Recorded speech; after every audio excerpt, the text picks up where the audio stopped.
As Andrew mentioned, the inflation data for the June quarter is in. Prices rising 0.8% over the past 3 months.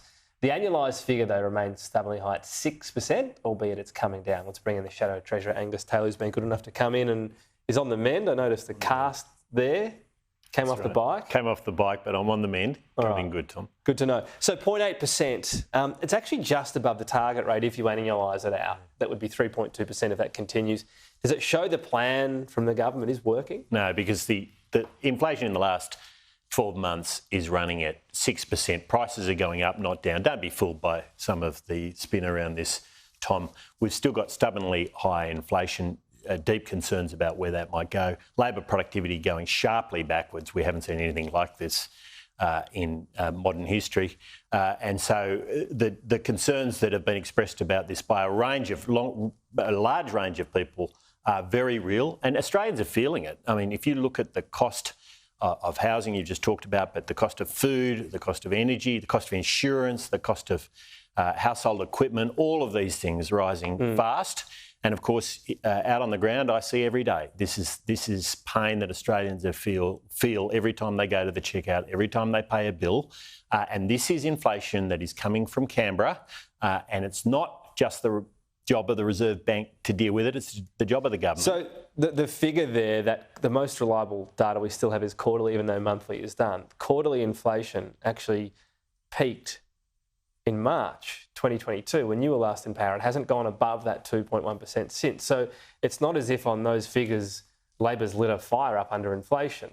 When they came in, it was very high. It hasn't gone higher since. Good paraphrasing of the Labor talking points, Tom. But here's the reality. Australians are feeling cost of living pressures like they weren't feeling a year ago. There is no question about that. Inflation is higher than it was when Labor came into government. Don't listen to this. But let me go through the facts here, because you went through facts, which are the Labor talking points. I'll go through the facts. Well, they are you can call them the facts, though. Look, the truth is Australians feel inflation at a pace and in a way that they weren't feeling it when Labor came into government, and they're feeling it across a broad range of categories. Now, here's the test. Get it back into the range. It's not back in the range. Let's be clear. The annual figure of 6% is double the range.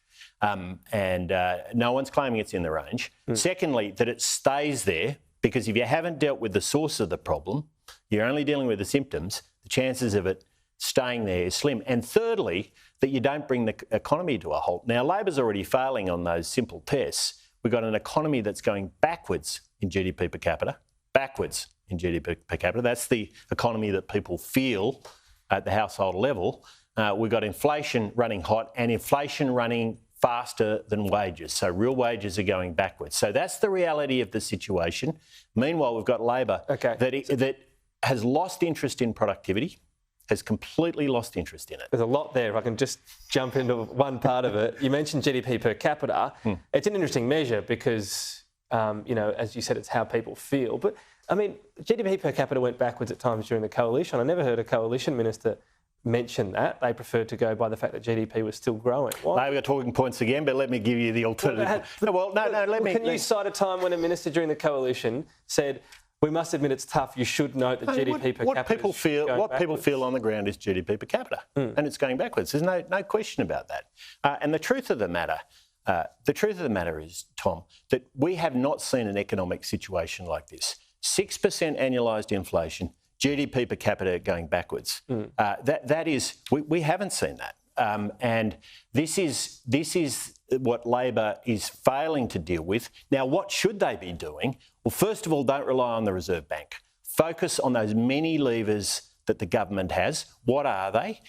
Productivity is a critical one. It's gone back 4.6% in the last year. 11% gain when we were in government, almost half of that lost. Labor productivity the trend of productivity when you were in government was going forward. Yes, but the increases were shrinking. It was going forward, and it's gone back. Through the 2010s, if you look at productivity, it was going up higher in the 2000s than it was in the 2010s. It was slowly dropping off. Tom, in the last 12 months, we've lost 4.6% in Labor productivity. Now, Philip Lowe has pointed out in a speech he gave a number of weeks ago, this is a huge barrier to sustainably reducing inflation whilst having a strong economy. Yeah, well, he says you can't have wage rises without productivity. You can't. Do you think productivity was going well into the coalition in that decade? Well, let me tell you, it wasn't going back at 4.6%. That's not the question, though. Well, but that is the question, because but it's not the question. That is the comparison that we have. Now, we have never before, since the data series started, if you want to go into the detail, I'll go into the detail. The data series started in 1978. We have never seen a 4.6% drop in productivity that we've seen in the last 12 months. That's what you're seeing right now. Getting inflation back under control with a strong economy and keeping inflation within the target range when you've got that kind of situation. And let me tell you, it gets worse, because the Productivity Commission brought down their 5-yearly landmark report only a short while ago, as you know, a few months ago. Jim Chalmers and the Prime Minister have not even taken a briefing on that. We've asked for a briefing.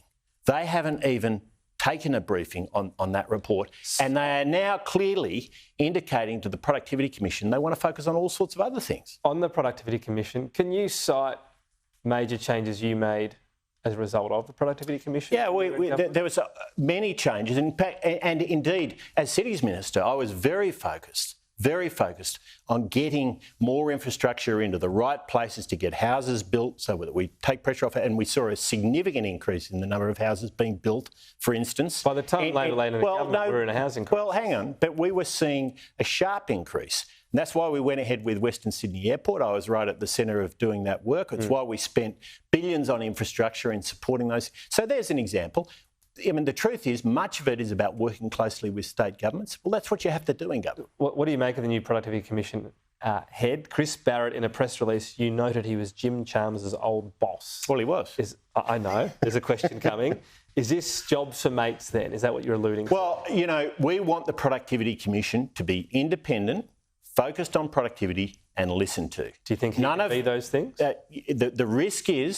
The risk with the mindset that Jim Chalmers and the Prime Minister have right now, when they haven't even taken briefings from the Productivity Commission, the risk is those things don't happen, Don. And we need to see all of those things happening. The risk because he was once Jim Chalmers' boss? Well, the truth is, let's look at the sequence of events. Labor is not listening to the Productivity Commission. It's clearly not taking any notice of it. How can you if you're not listening to it and not taking briefings from it?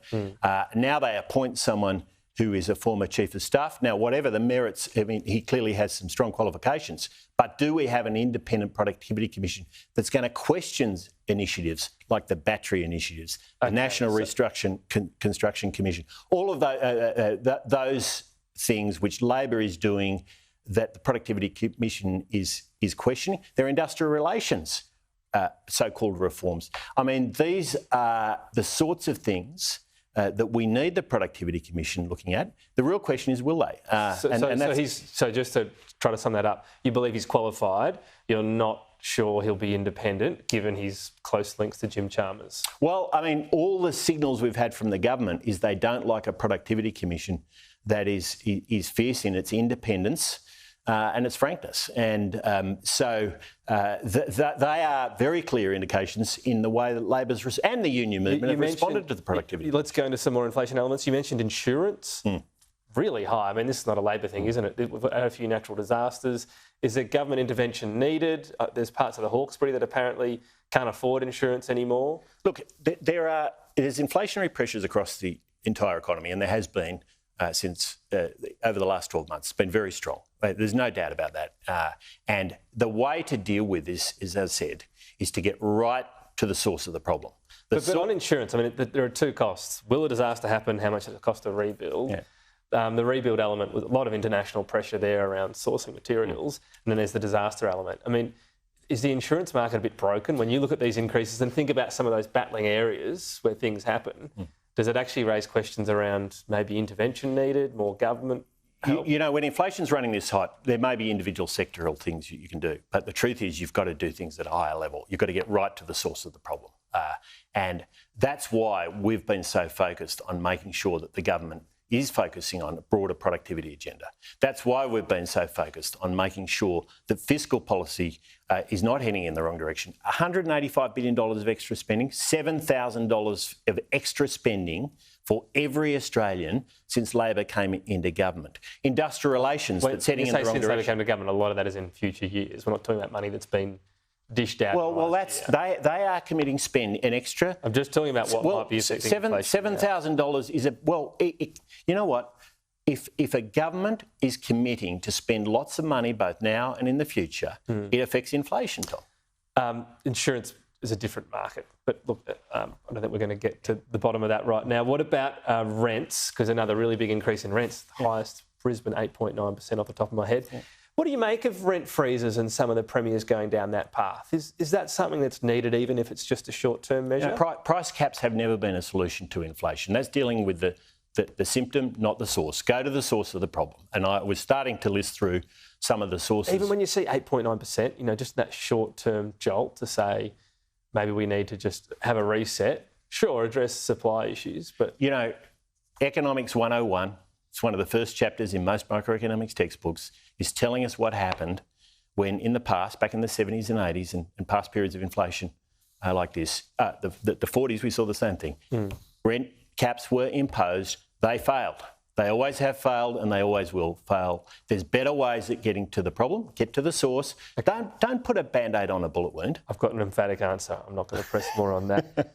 Interested as well in a recent speech you gave, you spoke about home ownership and wanting that to be within the grasp of more Australians. Yeah. Have you looked at all at the US approach? It allows you to deduct interest payments on the home that you own. Is that an approach that might help more people get within grasp of ownership? Well, there's a couple of things I'd say about this. First of all, yes, I agree wholeheartedly, and I said that I think home ownership is crucially important. Aspirational Australians who want to get ahead, who are the people we're focused on every day. That's why fighting inflation first is our priority. Home ownership is absolutely central to what they want. That's why we announced and reconfirmed this focus on allowing some of your superannuation to go into housing. We know there needs to be a supply side focus. That means maintaining a strong focus in your infrastructure spending and your infrastructure initiatives on those that are going to bring forward well-served housing with the right infrastructure. They're the policies that we pursued in government, and they're the policies that we'll pursue. Is that on the table or something you're looking at? Well, we're not ruling out any policies at this point. We'll announce all of our policies in good time before the next election. But, Tom, what we do know is that younger Australians who want to get into a home see this as a top priority.